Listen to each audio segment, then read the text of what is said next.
Halo semuanya, perkenalkan nama saya Husnul Hatimah. Pada kesempatan kali ini, di sini saya akan menjelaskan tentang Indonesia bisa bertahan dari ancaman resesi global tahun 2023. Sebelum lanjut, saya akan menjelaskan pengertian resesi.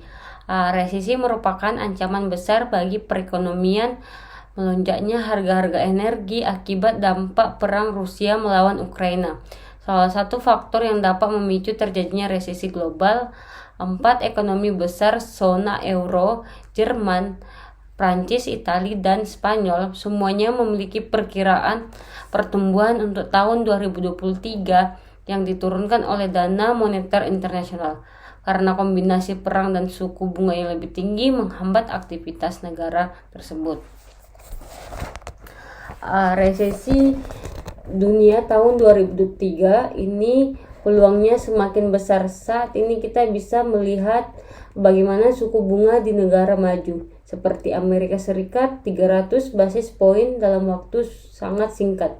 Eropa juga sudah naik 125 basis poin, Inggris 150 basis poin, dan kondisi perekonomiannya belum menunjukkan tanda-tanda inflasi.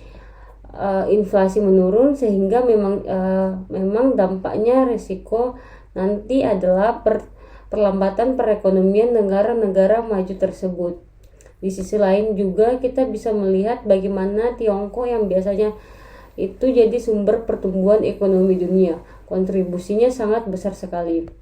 Untuk tahun 2022 karena mereka sering banyak melakukan lockdown terhadap COVID-19 sehingga pertumbuhan ekonomi Cina untuk tahun 2022 pun sudah sangat terbatas dan kita bisa berharap supaya cepat pulih. Tapi kita bisa lihat juga risiko di tahun 2003 Tiongkok masih akan cukup terbatas pertumbuhan dan cenderung di bawah apa yang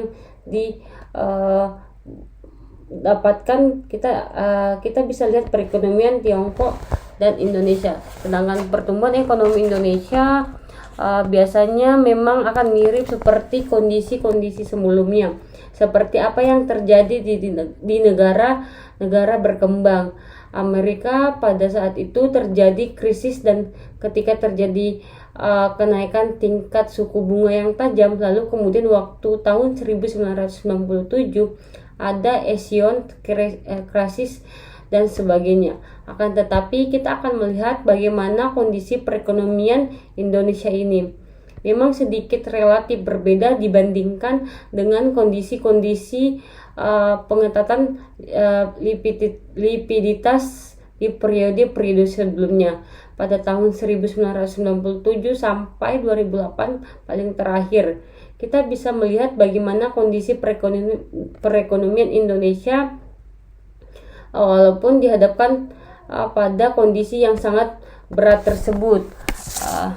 Dan di beberapa negara seperti Eropa, Inggris, inflasi di atas 10% untuk pertama kalinya dalam 40 tahun karena rumah tangga berjuang dengan tagihan energi yang meningkat. Namun baru-baru ini Menteri Keuangan Republik Indonesia periode Sri Mulyani Indrawati menyatakan keyakinannya atas kemampuan Indonesia untuk meredam ancaman resesi dengan syarat dapat mempertahankan konsumsi swasta sebesar 50% dari produk domestik bruto.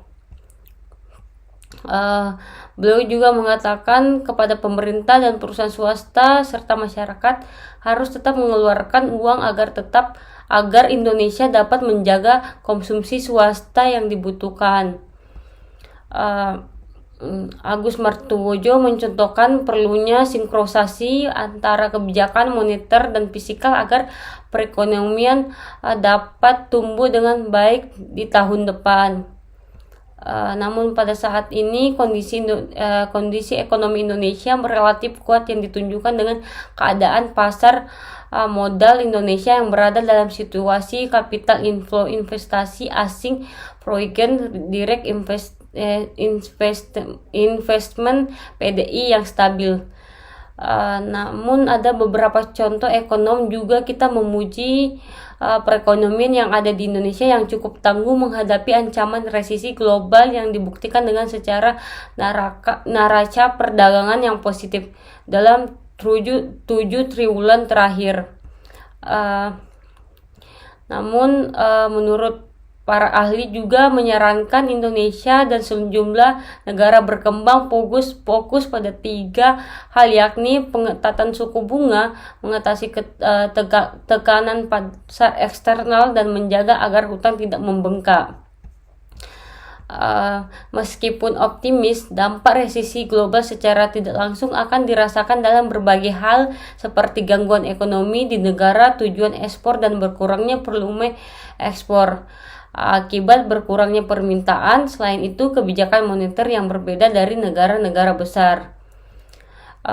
Oleh karena itu, masyarakat perlu mengantisipasi dengan menahan intensitas pembelian barang yang bukan merupakan kebutuhan primer di tahun 2023. Oke, sekian video dari saya ucapkan terima kasih.